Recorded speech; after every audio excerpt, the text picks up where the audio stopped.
Depuis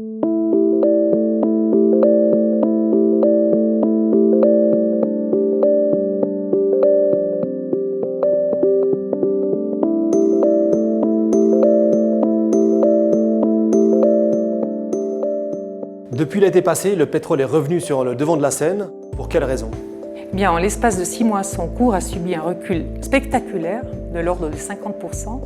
Bien accroché à la barre des $100 le baril pendant plus d'un an, le cours du Brent se situe maintenant autour de $50. Il s'agit donc d'une baisse drastique. Quelles sont les raisons qui ont conduit à cette situation? Nous pouvons dire qu'un véritable choc d'offres s'est produit. Les conflits ukrainiens et irakiens avaient laissé craindre des problèmes d'approvisionnement qui finalement ne se sont pas réalisés. Par ailleurs, les prévisions de consommation pour 2015 ont été réduites alors que la production de pétrole a continué d'augmenter. Nous pensons notamment au boom du pétrole de schiste américain. Mais cet effondrement des cours du pétrole est démesuré par rapport aux fondamentaux. Il a été amplifié par des effets financiers. Nous pensons en particulier aux hedge funds qui étaient positionnés à la hausse et qui ont dû retourner leur position sur le marché à terme. La demande de pétrole est toujours très forte. Si l'économie repart, notamment en Chine, quelles seront les conséquences sur le prix du pétrole? La consommation de pétrole est peu sensible au prix. Un automobiliste ne va pas rouler 2 fois plus parce que le prix de l'essence a chuté de moitié. La production, d'autre part, s'ajuste lentement aux variations de la demande. Comme on le voit sur ce premier graphique, à partir de 2004, avec l'émergence de la demande chinoise, les cours ont commencé à fluctuer davantage.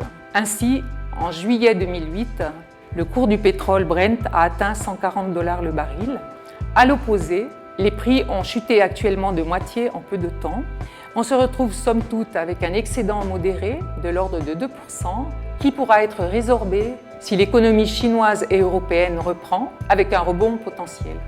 En conclusion, comment vont se comporter selon vous les valeurs pétrolières telles que Total, Exxon ou Royal Dutch? La baisse des cours force ces grands groupes à améliorer leurs performances en réduisant les inefficiences, en coupant les dépenses.